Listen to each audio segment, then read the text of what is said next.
मी पण विषय मांडला होता हा, माझं नाव आलेलं आहे याच्यामध्ये, म्हणून लवकर बोला. पण अध्यक्ष महोदय असं आहे की आज अनेक शाळांमध्ये टॉयलेट नाहीत. अध्यक्ष महोदय, विद्यार्थ्यांनी करता टॉयलेटची व्यवस्था करावी लागणार आहे. ते आपण करणार का? शौचालयाची व्यवस्था, ठीक आहे, शौचालयाची तेच. आणि अध्यक्ष महोदय, आज काही ठिकाणी शौचालय बांधलेले आहेत आम्ही आमदार निधीतून आणि गरीब असताना, पण तिथं शिपाईच नाही स्वच्छता करायला. त्यामुळे पुन्हा तोच बांधणार आहात का? स्वच्छता होणार आहे का?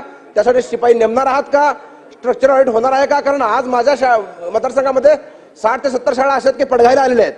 त्यामुळे त्याचं स्ट्रक्चर ऑडिट व्हावं आणि ऑडिट होऊन त्याचं हे करावं अशी माझी मागणी आहे. शौचालय नाही आहेत विद्यार्थ्यांकरिता तुम्हाला ते सांगतोय. शौचालयाची व्यवस्था नाही आहे देण्यात येईल. स्पेसिफिक सांगा कुठच्या शाळेत नाहीये. नाही, अनेक शाळा नाहीच अनेक नाही, स्पेसिफिक सांगा. स्पेसिफिक शाळा माझ्या मतदारसंघात कुठल्या शाळेत नाहीये. अध्यक्ष महोदय, माझ्या मतदारसंघामध्ये कुठल्या शाळेत व्यवस्था नाहीये. ज्या शाळांमध्ये मान्य सदस्य महोदय आपण माहिती द्या, ज्या शाळांमध्ये शौचालयाची व्यवस्था नसेल त्याच ठिकाणी सुविधा उपलब्ध करून द्या.